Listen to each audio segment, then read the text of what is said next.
Hello, my dear students. Welcome back to Learn Easily channel. At the scene of devastation, doctor Marshall Junod ರವರು ಬರೆದಿರತಕ್ಕಂತಹ ಈ ಒಂದು ರಿಪೋರ್ಟ್ನ ಕನ್ನಡದ ಸರಳವಾದಂತಹ ಒಂದು ಸಾರಾಂಶವನ್ನು ಡಿಸ್ಕಸ್ ಮಾಡೋಣ. ಡಾಕ್ಟರ್ ಮಾರ್ಷಲ್ ಜುನೋಡ್ ರವರು ಬರೆದಿರತಕ್ಕಂತಹ ವಿನಾಶದ ಸ್ಥಳದಲ್ಲಿ ಅಟ್ ದ ಸೀನ್ ಆಫ್ ಡೆವಾಸ್ಟೇಷನ್ ಈ ರಿಪೋರ್ಟ್ ಜಪಾನ್ನ ಒಂದು ಪರಮಾಣು ಸ್ಫೋಟದ ನಂತರ ಹಿರೋಶಿಮಾವನ್ನು ತಲುಪಿದಂತಹ ಮೊದಲ ವಿದೇಶಿ ಡಾಕ್ಟರ್ ಮಾರ್ಷಲ್ ಜುನೋಡ್ ರವರು ಬರೆದಿರತಕ್ಕಂತಹ ಒಂದು ರಿಪೋರ್ಟ್ ಆಗಿರುತ್ತೆ. ಇದು ಜಪಾನ್ ಶರಣಾಗತಿಯ ಒಂದು ಭೌಗೋಳಿಕ ರಾಜಕೀಯ ಸಂದರ್ಭ. ಜುನೋಡ್ ರವರು ಟೋಕಿಯೋ ಪ್ರಯಾಣ ಮತ್ತು ಪರಮಾಣು ವಿನಾಶದ ಅವರ ಭೀಕರ ಪ್ರತ್ಯಕ್ಷ ಅನುಭವಗಳನ್ನು ವಿವರಿಸುತ್ತಾ ಹೋಗುತ್ತೆ. ಈ ಒಂದು ರಿಪೋರ್ಟ್ ವರದಿಯು ಆಗಸ್ಟ್ 1945ರಲ್ಲಿ ಜಪಾನ್ನ ಸ್ಥಿತಿಯನ್ನು ವಿವರಿಸುವುದರೊಂದಿಗೆ ಪ್ರಾರಂಭವಾಗುತ್ತೆ. ಆಗಸ್ಟ್ 6ರಂದು ಹಿರೋಶಿಮಾದ ಮೇಲೆ ಮೊದಲ ಪರಮಾಣು ಬಾಂಬ್ ಬೀಳುವ ಹೊತ್ತಿಗೆ ಚೀನಾದೊಂದಿಗೆ 14 ವರ್ಷಗಳ ಯುದ್ಧ ಮತ್ತು ಪೆಸಿಫಿಕ್ನಾದ್ಯಂತ 3 ವರ್ಷಗಳಿಗೂ ಹೆಚ್ಚು ಕಾಲ ನಡೆದ ಸಂಘರ್ಷದ ನಂತರ ಜಪಾನ್ ಈಗಾಗಲೇ ಅತ್ಯಂತ ದುರ್ಬಲ ಹೀನಾಯ ಸ್ಥಿತಿಯನ್ನು ತಲುಪಿತ್ತು ಅಂತ ಹೇಳ್ತಾರೆ. ಅಧಿಕೃತ ಜಪಾನ್ನ ಅಂಕಿಅಂಶಗಳ ಪ್ರಕಾರ ಮಿತ್ರ ರಾಷ್ಟ್ರಗಳ ಬಾಂಬ್ ದಾಳಿಗಳು ಈಗಾಗಲೇ 81 ಪ್ರಮುಖ ನಗರಗಳನ್ನು ನೆಲಸಮಗೊಳಿಸಿದ್ದವು ಅಥವಾ ತೀವ್ರವಾಗಿ ಹಾನಿಗೊಳಿಸಿದ್ದವು. ಜಪಾನಿನ ಟೋಕಿಯೋ, ಯೋಕೋಹಾಮಾ, ಒಸಾಕಾ ಮತ್ತು ಕೋಬೆಯಂತಹ ಪ್ರಮುಖ ಕೇಂದ್ರಗಳಲ್ಲಿ ಸುಮಾರು 5/4 ಕಟ್ಟಡಗಳು ಬೆಂಕಿಯಿಂದ ನಾಶವಾಗಿದ್ದವು. ಮಾನವೀಯ ಹಾನಿಯು ಎಲ್ಲರನ್ನ ಬೆಚ್ಚಿ ಬೀಳಿಸುವಂತಿತ್ತು. ಸುಮಾರು 2,80,000ಕ್ಕೂ ಹೆಚ್ಚು ನಾಗರಿಕರು ಮೃತಪಟ್ಟಿದ್ದರು ಮತ್ತು 4,20,000 ಜನರು ಗಾಯಗೊಂಡಿದ್ದರು. 2 ಮಿಲಿಯನ್ ಮನೆಗಳು ನಾಶವಾಗಿತ್ತು. 90 ಮಿಲಿಯನ್ ಜನರನ್ನ ನಿರಾಶ್ರಿತರಾಗಿದ್ದರು. ಯುದ್ಧದ ಉತ್ಪಾದನೆಯು ಸ್ಥಗಿತಗೊಂಡಿತ್ತು. ಕೈಗಾರಿಕಾ ನಗರಗಳು ನೆಲಸಮವಾಗಿದ್ದವು. ಆ ಸಮಯದಲ್ಲಿ ಸೂಜಿಗಳು, ಹತ್ತಿ ಅಥವಾ ಒಂದು ಗ್ಲಾಸ್ನಂತಹ ಮೂಲಭೂತ ವಸ್ತುಗಳು ಸಹ ಲಭ್ಯ ಇರಲಿಲ್ಲ. ಇನ್ನು ಆಹಾರದ ಕೊರತೆ ಎದ್ದು ಕಾಣ್ತಾ ಇತ್ತು.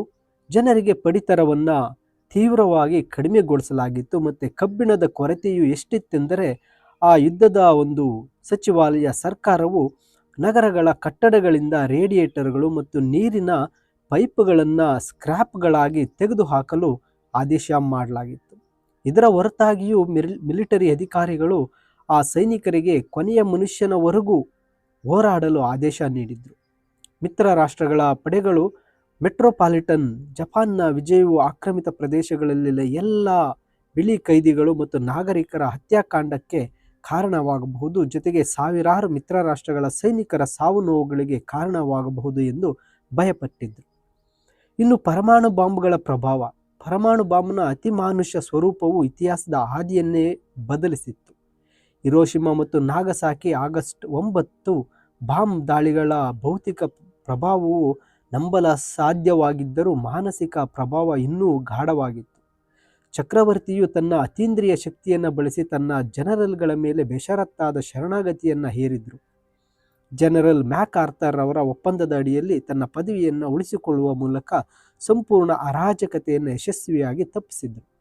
ಈ ನಿರ್ಧಾರವು 4 ಮಿಲಿಯನ್ ಸುಸಜ್ಜಿತ ಜಪಾನಿ ಸೈನಿಕರನ್ನು ಸೆರೆಯ ಅವಮಾನವಿಲ್ಲದೆ ಸ್ವದೇಶಕ್ಕೆ ಮರಳಿಸಲು ಅನುಕೂಲ ಮಾಡಿಕೊಟ್ಟಿತ್ತು. ಇದನ್ನು ತಪ್ಪಿಸಲು ಅವರು ಪ್ರಾಯಶಃ ಸಹ ಸಾವಿನವರೆಗೂ ಹೋರಾಡ್ತಾ ಇದ್ದರು. ಇನ್ನು ಆ ಧ್ವಂಸಗೊಂಡಂತಹ ರಾಜಧಾನಿಗೆ ಡಾಕ್ಟರ್ ಮಾರ್ಷಲ್ ಜುನೋಡ್ ರವರ ಪ್ರಯಾಣ. ಜಪಾನಿನಲ್ಲಿ ICRC ನಿಯೋಗದ ಮುಖ್ಯಸ್ಥರಾಗಿ ಸೇವೆ ಸಲ್ಲಿಸ್ತಾ ಇದ್ದಂತಹ ಡಾಕ್ಟರ್ ಮಾರ್ಷಲ್ ಜುನೋಡ್ ಅವರು ಆಗಸ್ಟ್ 9, 1945ರಂದು ಅಂದರೆ ನಾಗಸಾಕಿಯ ಮೇಲೆ ಬಾಂಬ್ ದಾಳಿಯಾದ ದಿನವೇ ಟೋಕಿಯೋಗೆ ಬಂದಿಳಿದರು. ಪ್ಯಾರಿಸ್, ಮಾಸ್ಕೋ ಮತ್ತು ಸೈಬೀರಿಯಾ ಮೂಲಕ ಪ್ರಯಾಣಿಸಿದ ಅವರು ತಣ್ಣನೆಯ ಬೂದಿಯ ಬಯಲಿನಂತಿದ್ದ ನಗರವನ್ನು ತಲುಪಿದರು. ಟೋಕಿಯೋದ ಮೊದಲ ಅನುಭವಗಳು. ಡಾಕ್ಟರ್ ಮಾರ್ಷಲ್ ತಲುಪಿದ ನಂತರ ಅಲ್ಲಿ 1923ರ ಭೂಕಂಪ ಮತ್ತು ನಂತರದ ಬೆಂಕಿಯಿಂದ ಬದುಕುಳಿದ ಪವಾಡದಂತೆ ಸುಸ್ಥಿತಿಯಲ್ಲಿದ್ದಂತಹ ಕಲ್ಲಿನ ಮನೆಗಳು ಮತ್ತು ಕಾಂಕ್ರೀಟ್ ಸೇಫ್ಗಳನ್ನು ಗಮನಿಸಿದರು. ಇವು ಎಕರೆಗಟ್ಟಲೆ ಅವಶೇಷಗಳ ನಡುವೆ ಒಂಟಿ ಕಾವಲುಗಾರನಂತೆ ನಿಂತಿದ್ವು. ಅವರು ಭೇಟಿಯಾದ ಜಪಾನಿ ಜನರು ದಿಗ್ಭ್ರಮೆಗೊಂಡರು ಮತ್ತು ನೈತಿಕವಾಗಿ ಕುಗ್ಗಿದ್ರು, ಆದರೆ ಸಹಜವಾದ ಶಿಸ್ತನ್ನು ಹೊಂದಿದ್ರು. ಈ ಗುಣವನ್ನು ಜುನೋಡ್ ರವರು ಚಂಡಮಾರುತಗಳು ಮತ್ತು ಭೂಕಂಪಗಳನ್ನು ಸಹಿಸಿಕೊಳ್ಳುವ ಅವರ ಸುದೀರ್ಘ ಇತಿಹಾಸಕ್ಕೆ ಕಾರಣವೆಂದು ಗುರುತಿಸಿದರು. ಇನ್ನು ಹಿರೋಶಿಮಾದಲ್ಲಿ ಇಲ್ಲಿ ಟೋಕಿಯೋದಲ್ಲಿ ಜುನೋಡ್ ಮೊದಲು ಪರಮಾಣು ಬಾಂಬ್ ಬಗೆಗಿನ ವದಂತಿಯನ್ನು ಕೇಳಿದರು. ಮಾಹಿತಿಯು ವಿರಳವಾಗಿತ್ತು ಮತ್ತು ಭಯಾನಕವಾಗಿತ್ತು. ಸಾವಿನ ಸಂಖ್ಯೆ 50,000ದಿಂದ ಲಕ್ಷರ ನಡುವೆ ಇರಬಹುದೆಂದು ವರದಿಗಳು ಸೂಚಿಸಿದವು. ಬಾಂಬನ್ನು ಪ್ಯಾರಾಚೂಟ್ ಮೂಲಕ ಹಾಕಲಾಗಿದೆ ಎಂದು ಸಂತ್ರಸ್ತರು ಕಿರಣಗಳಿಂದ ಸುಟ್ಟು ಸಾವನ್ನಪ್ಪಿದ್ದಾರೆ ಎಂಬ ವದಂತಿಗಳು ಹರಡಿದವು. ಆಗಸ್ಟ್ 15, 1945ರಂದು ಚಕ್ರವರ್ತಿಯ ರೇಡಿಯೋ ಪ್ರಸಾರವು ಅವರು ಮೊದಲ ಬಾರಿಗೆ ತಮ್ಮ ಜನರೊಂದಿಗೆ ಮಾತನಾಡಿದ್ದು ಶರಣಾಗತಿಯನ್ನ ಮತ್ತೆ ವಾಟ್ಸ್ ಡ್ಯಾಮ್ ಘೋಷಣೆಯ ಸ್ವೀಕಾರವನ್ನು ಖಚಿತಪಡಿಸಿದರು. ಜುನೋಡ್ ಅವರು ತಮ್ಮ ಜಪಾನೀಸ್ ಸೇವಕರು ವೈರ್ಲೆಸ್ ಸೆಟ್ ಮುಂದೆ ಗೌರವಪೂರ್ವಕವಾಗಿ ನಮಸ್ಕರಿಸುತ್ತಾ ಮೊಣಕಾಲೂರುವುದನ್ನು ಕಂಡರು. ಅವರ ಮುಖಗಳಲ್ಲಿ ಅವ್ಯಕ್ತ ದುಃಖದ ಛಾಯೆ ಇತ್ತು. ಜಪಾನಿನಾದ್ಯಂತ ಹರಡಿರುವ ಮಿತ್ರ ರಾಷ್ಟ್ರಗಳ ಯುದ್ಧ ಖೈದಿಗಳ POWs ಸುರಕ್ಷತೆಯ ಬಗ್ಗೆ ಕಾಳಜಿ ವಹಿಸಿದ್ದ ಜುನೋಡ್ ಶಿಬಿರಗಳನ್ನು ಪರಿಶೀಲಿಸಲು ಪ್ರತಿನಿಧಿಗಳ 7 ತಂಡಗಳನ್ನು ಸಂಘಟಿಸುತ್ತಾರೆ. ಹಿರೋಶಿಮಾ ಪ್ರಾಂತ್ಯಕ್ಕೆ ತೆರಳುವ ಪ್ರತಿನಿಧಿಗೆ ನಗರವನ್ನು ತನಿಖೆ ಮಾಡಲು ಮತ್ತು ವಿಪತ್ತಿನ ಬಗ್ಗೆ ವರದಿ ಮಾಡಲು ಅವರು ನಿರ್ದಿಷ್ಟವಾಗಿ ಸೂಚಿಸಿರ್ತಾರೆ. ಒಂದು ಭಯಾನಕ ಟೆಲಿಗ್ರಾಮ್. ಸೆಪ್ಟೆಂಬರ್ 2ರಂದು ಜುನೋಡ್ ತನ್ನ ಪ್ರತಿನಿಧಿಯಿಂದ ಭೀಕರ ಎಂದು ಪರಿಸ್ಥಿತಿಯನ್ನು ವಿವರಿಸುವ ಟೆಲಿಗ್ರಾಮ್ ಅನ್ನು ಸ್ವೀಕರಿಸಿದರು. ಪಟ್ಟಣದ 80% ನೆಲಸಮವಾಗಿತ್ತು ಮತ್ತು ಎಲ್ಲ ಆಸ್ಪತ್ರೆಗಳು ನಾಶವಾಗಿದ್ದವು ಅಥವಾ ತೀವ್ರವಾಗಿ ಹಾನಿಗೊಳಗಾಗಿದ್ದವು. ತಾತ್ಕಾಲಿಕ ಆಸ್ಪತ್ರೆಗಳಲ್ಲಿ ಲಕ್ಷ ಗಾಯಾಳುಗಳಿದ್ದರು ಮತ್ತು ಬ್ಯಾಂಡೇಜ್ಗಳು, ಔಷಧಿಗಳು ಮತ್ತು ರಕ್ತದ ಪ್ಲಾಸ್ಮಾದ ಕುರಿತು ವರ್ಣಿಸಲಾಗಿತ್ತು. ಅಲ್ಲಿ ಎಲ್ಲವೂ ಕೊರತೆ ಇದ್ದು ಕಾಣ್ತಾ ಇತ್ತು. ಬ್ಯಾಂಡೇಜ್ಗಳಿರಲಿಲ್ಲ, ಔಷಧಿಗಳಿರಲಿಲ್ಲ, ಜನರಿಗೆ ನೀಡೋದಕ್ಕೆ ರಕ್ತಗಳು ಯಾವುದು ಸಹ ಇರಲಿಲ್ಲ. ಚೇತರಿಸಿಕೊಳ್ಳುತ್ತಿರುವಂತೆ ಕಂಡ ಆ ಜನರು ಬಳಿ ಪಶುಗಳು. ಬಿಳಿ ರಕ್ತ ಕಣಗಳ ಕ್ಷೀಣತೆಯಿಂದಾಗಿ ಇದ್ದಕ್ಕಿದ್ದಂತೆ ಮಾರಣಾಂತಿಕ ಒಂದು ಮರುಕಳಿಕೆಯಿಂದ ಬಳಲ್ತಾ ಇದ್ರು ಅಂತ ಆ ಪ್ರತಿನಿಧಿ ಟೆಲಿಗ್ರಾಮ್ ವರದಿಯಲ್ಲಿ ತಿಳಿಸ್ತಾರೆ. ಜುನೋಡ್ ತಕ್ಷಣವೇ ಮಿತ್ರ ರಾಷ್ಟ್ರಗಳ ಹೈಕಮಾಂಡ್ಗೆ ನೆರವಿಗಾಗಿ ಮನವಿ ಮಾಡ್ತಾರೆ. ಜನರಲ್ ಮ್ಯಾಕ್ ಆರ್ಥರ್ ಅವರ ಕಮಾಂಡ್ 12 ಟನ್ ವೈದ್ಯಕೀಯ ಸರಬರಾಜು ಮತ್ತು ಪರಿಹಾರ ಕಾರ್ಯಾಚರಣೆಗಾಗಿ 6 ವಿಮಾನಗಳನ್ನು ಒದಗಿಸುವ ಮೂಲಕ ಸ್ಪಂದಿಸುತ್ತೆ. ಜುನೋಡ್ ವಿತರಣೆಯ ಉಸ್ತುವಾರಿ ವಹಿಸಲು ಅಮೆರಿಕನ್ ತಜ್ಞರು ಮತ್ತು ಜಪಾನಿ ವೈದ್ಯರ ಸಮಿತಿಯನ್ನು ಸೇರಿಕೊಳ್ತಾರೆ. ಸೆಪ್ಟೆಂಬರ್ 8, 1945ರಂದು ಜುನೋಡ್ ಹಿರೋಶಿಮಾದ ಮೇಲೆ ಹಾರ್ತಾರೆ. ಗಾಳಿಯಿಂದ ನೋಡಿದಾಗ ನಗರದ ಮಧ್ಯಭಾಗವು ಸುಮಾರು 2 ಕಿಲೋಮೀಟರ್ ವ್ಯಾಸದ ಬಿಳಿ ತೇಪೆ ಅಂಗೈನಂತೆ ಚಪ್ಪಟೆಯಾಗಿ ಮತ್ತು ಮೃದುವಾಗಿ ಕಾಣ್ತಾ ಇತ್ತು. ಅದರ ಸುತ್ತಲೂ ಕೆಂಪು ಪಟ್ಟಿ ಇತ್ತು. ಅಲ್ಲಿ ನಂತರದ ಬೆಂಕಿಯು ಉಳಿದ ಕಟ್ಟಡಗಳನ್ನು ದಹಿಸ್ತಾ ಇತ್ತು. ಜುನೋಡ್ ಪಟ್ಟಣದ ಕೇಂದ್ರದ ಕಡೆಗೆ ಪ್ರಯಾಣಿಸ್ತಾ ಇದ್ದಂತೆ ವಿನಾಶದ ಹಂತವನ್ನು ಗಮನಿಸ್ತಾರೆ. 4 ಮೈಲಿ ದೂರದಲ್ಲಿ ಆ ಸ್ಫೋಟದ ತೀವ್ರತೆ ಛಾವಣಿಯ ಹೆಂಚುಗಳು ಹಾರಿ ಹೋಗಿದ್ವು. 3 ಮೈಲಿಗಳ ದೂರದಲ್ಲಿ ಮನೆಗಳು ಕಾರ್ಡ್ಬೋರ್ಡ್ನಂತೆ ಚಪ್ಪಟೆಯಾಗಿತ್ತು. 2 ಮೈಲಿಗಳ ಅಂತರದಲ್ಲಿ ಮನೆಗಳು ಬೆಂಕಿಯಿಂದ ಸಂಪೂರ್ಣವಾಗಿ ಸುಟ್ಟು ಹೋಗಿದ್ವು. ಕೇವಲ ಅದರ ಅಡಿಪಾಯ, ತುಕ್ಕು ಹಿಡಿದ ಲೋಹ ಮಾತ್ರ ಉಳಿದಿತ್ತು. 1 ಮೈಲಿ ದೂರದಲ್ಲಿ ಎಲ್ಲವೂ ಅತಿಮಾನುಷ ಶಕ್ತಿಯಿಂದ ಗುಡಿಸಿ ಹಾಕಿದಂತೆ ಇತ್ತು. ಕಟ್ಟಡಗಳ ಅಡಿಪಾಯವೂ ಸಹ ನಾಪತ್ತೆಯಾಗಿತ್ತು. ಜುನೋಡ್ ಸತ್ತ ನಗರದ ಭಯಾನಕ ಮೌನವನ್ನು ಗಮನಿಸ್ತಾರೆ. ಬೆಂಕಿಯು ಬಿರುಗಾಳಿಯಿಂದ ಕಮಲದ ಎಲೆಗಳು ಹರಿದು ಹೋಗ್ತಾ ಇದ್ದ ಕೆರೆಗಳಲ್ಲಿ ತೇಲ್ತಾ ಇದ್ದ ಹಾಗೆ ಸತ್ತ ಮೀನುಗಳ ಬಿಳಿ ಮೊಟ್ಟೆಗಳನ್ನು ಅವರು ವಿವರಿಸ್ತಾರೆ. ನಗರವು 70 ವರ್ಷಗಳ ಕಾಲ ವಿಕಿರಣಶೀಲವಾಗಿ ಉಳಿಯುತ್ತದೆ ಎಂಬ ವರದಿಗಳಿಂದ ಭಯಭೀತರಾಗಿ ಉಳಿದವರು ಅಲ್ಲಿಂದ ಓಡಿ ಹೋಗ್ತಾ ಇದ್ರು. ಜುನೋಡ್ ಅವರು ತಾತ್ಕಾಲಿಕ ಆಸ್ಪತ್ರೆಗಳಿಗೆ ಭೇಟಿ ನೀಡಲು ಸಾಕಷ್ಟು ಸಮಯ ಕಳೆದರು. ಅದನ್ನು ಅವರು ಆ ಹೆಸರಿಗೆ ಅರ್ಹ ಅಲ್ಲ ಅಂತ ಬಣ್ಣಿಸ್ತಾರೆ. ಅರ್ಧದಷ್ಟು ಧ್ವಂಸಗೊಂಡ ಶಾಲೆಯಲ್ಲಿದ್ದಂಥ ಒಂದು ತುರ್ತು ಆಸ್ಪತ್ರೆಯ ಸಂಕಷ್ಟ ಒಂದು ಪರಾಕಾಷ್ಠೆಯಾಗಿತ್ತು. ಮೇಲ್ಛಾವಣಿಯು ರಂಧ್ರಗಳಿಂದ ತುಂಬಿತ್ತು ಮತ್ತು ಮಳೆ ನೀರು ಸುರಿಯುತ್ತಿರುವ ರೋಗಿಗಳ ಮೇಲೆ ಬೀಳ್ತಾ ಇತ್ತು. 84 ರೋಗಿಗಳನ್ನು 10 ದಾದಿಯರು ಮತ್ತು 20 ಶಾಲಾ ಬಾಲಕಿಯರು ನೋಡಿಕೊಳ್ತಾ ಇದ್ರು. ಅಲ್ಲಿ ನೀರು, ಅಡಿಗೆ ಮನೆ ಮತ್ತು ಯಾವುದೇ ನೈರ್ಮಲ್ಯ ವ್ಯವಸ್ಥೆ ಇರಲಿಲ್ಲ. ಗಾಯಗಳನ್ನು ಮುಚ್ಚಿರಲಿಲ್ಲ. ಅತ್ಯಂತ ಕೊಳಕಾದ ವಾರ್ಡ್ಗಳ ಸುತ್ತಲೂ ಸಾವಿರಾರು ನೊಣಗಳು ಮುತ್ತುತ್ತಾ ಇದ್ದವು.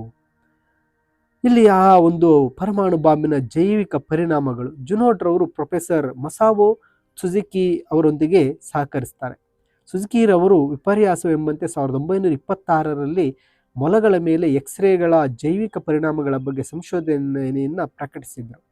25 ವರ್ಷಗಳ ಹಿಂದಿನ ತಮ್ಮ ಸಂಶೋಧನೆಗಳು ಈಗ ಮಾನವ ಬಲುಪಶುಗಳಲ್ಲಿ ಕಂಡುಬರುವ ರೋಗ ಲಕ್ಷಣಗಳಿಗೆ ಬಹುತೇಕ ಹೋಲುತ್ತವೆ ಅಂತ ಸುಜುಕಿ ಗಮನಿಸ್ತಾರೆ. ರೋಗಿಗಳು ವಿಕಿರಣದ ಒಂದು ವಿಳಂಬಿತ ಪರಿಣಾಮಗಳಿಂದ ಬಳಲ್ತಾ ಇದ್ರು. ಅವುಗಳೆಂದರೆ ಅಲ್ಲಿರ್ತಕ್ಕಂಥ ರೋಗಗಳಿಗೆ ಮಲ್ಟಿಪಲ್ ಹರ್ಮೇಜ್, ಬಹು ರಕ್ತಸ್ರಾವ, ಅಂಗಾಂಗಗಳಿಂದ ಆಂತರಿಕ ರಕ್ತಸ್ರಾವ ಆಗ್ತಕ್ಕಂಥದ್ದು, ಆಂಜಿನಾ ನೊಕ್ರಟಿಕಾ, ಸ್ಫೋಟದ ವಾರಗಳ ನಂತರ ಕಾಣಿಸಿಕೊಳ್ಳುವ ತೀವ್ರವಾದ ಗಂಟಲು ಸೋಂಕುಗಳು, ಲುಕೇಮಿಯಾ, ಬಿಳಿ ರಕ್ತ ಕಣಗಳ ಸಂಖ್ಯೆಯಲ್ಲಿ ತೀವ್ರ ಕುಸಿತ. ಉದಾಹರಣೆಗೆ ಒಬ್ಬ ರೋಗಿ ಕೇವಲ 1200 ಲುಕೇಮಿಸ್ಟ್ಗಳನ್ನು ಮಾತ್ರ ಇರ್ತಾ ಇತ್ತು. 3ನೇ ದರ್ಜೆಯ ಸುಟ್ಟ ಗಾಯಗಳು, ಸಾಮಾನ್ಯವಾಗಿ ಮುಖ, ಕೈಗಳು ಮತ್ತು ತೋಳುಗಳಂಥ ದೇಹದ ತೆರೆದ ಭಾಗಗಳಲ್ಲಿ ಸುಟ್ಟ ಗಾಯಗಳು ಕಂಡು ಬರ್ತಾ ಇತ್ತು. ರಕ್ತದ ಗುಂಪಿನ ಹೊಂದಾಣಿಕೆಯ ಪರೀಕ್ಷೆ ಯಾವುದೇ ಉಪಕರಣಗಳು ಇಲ್ಲದ ಕಾರಣ ಸಂಭಾವ್ಯ ದಾನಿಗಳು ಮರಣ ಹೊಂದಿದ್ದರಿಂದ ಅಥವಾ ಪಲಾಯನ ಮಾಡಿದ್ದರಿಂದ ಚಿಕಿತ್ಸೆ ನೀಡುವುದು ಅಸಾಧ್ಯವಾಗಿತ್ತು. ಇನ್ನು ಜಪಾನಿಯರ ನಡವಳಿಕೆಯ ರಹಸ್ಯ. ತನ್ನ ಮಿಷನ್ನ ಉದ್ದಕ್ಕೂ ಜುನೋಡ್ ರವರು ಜಪಾನಿನ ಮಿಲಿಟರಿಯ ಪರಿಪೂರ್ಣ ನಡವಳಿಕೆ ಮತ್ತು ಹಗೆತನದ ಕೊರತೆಯಿಂದ ಆಶ್ಚರ್ಯಚಕಿತರಾದರು. ವಿನಾಶದ ಹೊರತಾಗಿಯೂ ಹಿರೋಶಿಮಾ ಪ್ರಧಾನ ಕಚೇರಿಯ ಜಪಾನಿನ ಅಧಿಕಾರಿಗಳು ಅಮೆರಿಕನ್ ಕಮಿಷನ್ಗೆ ಚಹಾ, ಬಿಸ್ಕೆಟ್ ಮತ್ತು ಸಿಗರೇಟ್ಗಳನ್ನು ನೀಡುವ ಮೂಲಕ ಅತ್ಯುತ್ತಮವಾಗಿ ನಡ್ಕೊಂಡ್ರು. ಇದು ಶಸ್ತ್ರ ರಾಷ್ಟ್ರಗಳಿಗೆ ಶರಣಾದ ಸಂಕೇತವಲ್ಲ, ಬದಲಿಗೆ ಹೋರಾಟವನ್ನು ನಿಲ್ಲಿಸಿ ಸಹಜ ಸೌಜನ್ಯಕ್ಕೆ ಮರಳುವ ಚಕ್ರವರ್ತಿಯ ಆದೇಶಗಳನ್ನು ಪಾಲಿಸುವ ಕೃತ್ಯ ಎಂದು ಜುನೋಡ್ ತೀರ್ಮಾನಿಸಿದರು. ಹಿರೋಶಿಮಾದ ತಾತ್ಕಾಲಿಕ ಆಸ್ಪತ್ರೆಗಳಲ್ಲಿ ಉಳಿದಿರುವ 30,000 ಗಾಯಾಳುಗಳಿಗೆ 12 ಟನ್ ಮಿತ್ರ ರಾಷ್ಟ್ರಗಳ ವೈದ್ಯಕೀಯ ಸರಬರಾಜುಗಳ ವಿತರಣೆಯನ್ನು ಸಂಘಟಿಸಲು ಸಾರ್ವಜನಿಕ ಆರೋಗ್ಯ ನಿರ್ದೇಶಕರನ್ನು ಭೇಟಿ ಮಾಡುವ ಮೂಲಕ ಜುನೋಡ್ ತಮ್ಮ ಈ ಒಂದು ಆರಂಭಿಕ ವರದಿಯನ್ನು ಪೂರ್ಣಗೊಳಿಸ್ತಾರೆ. ಮೈ ಡಿಯರ್ ಸ್ಟೂಡೆಂಟ್ಸ್, ಇದು ಡಾಕ್ಟರ್ ಮಾರ್ಷಲ್ ಜುನೋಡ್ ರವರು ಆ ಒಂದು ಹಿರೋಶಿಮಾ ಸ್ಥಳಕ್ಕೆ ಹೋದಾಗ ಅವರು ಕಂಡಂತಹ ಎ ಸೀನ್ ಅಟ್ ದ ಡೆವಾಸ್ಟೇಷನ್ ನ ಒಂದು ರಿಪೋರ್ಟ್ ಕನ್ನಡದ ಸಾರಾಂಶ ಆಗಿರುತ್ತೆ. ಇದರ ಒಂದು ಇಂಗ್ಲಿಷ್ PDF ವಿಡಿಯೋದ ಡಿಸ್ಕ್ರಿಪ್ಷನಲ್ಲಿ ನೀಡಿರ್ತೇನೆ, ನೀವು ಡೌನ್ಲೋಡ್ ಮಾಡಿಕೊಳ್ಳಬಹುದು. ಇನ್ನು ಹೆಚ್ಚಿನ ವಿಡಿಯೋಗಳಿಗೆ ತಪ್ಪದೆ ಲರ್ನ್ ಈಸಿಲಿ ಚಾನಲ್ಗೆ ಸಬ್ಸ್ಕ್ರೈಬ್ ಮಾಡ್ಕೊಳ್ಳಿ ಅಂತ ಹೇಳ್ತಾ, thank you for watching this video.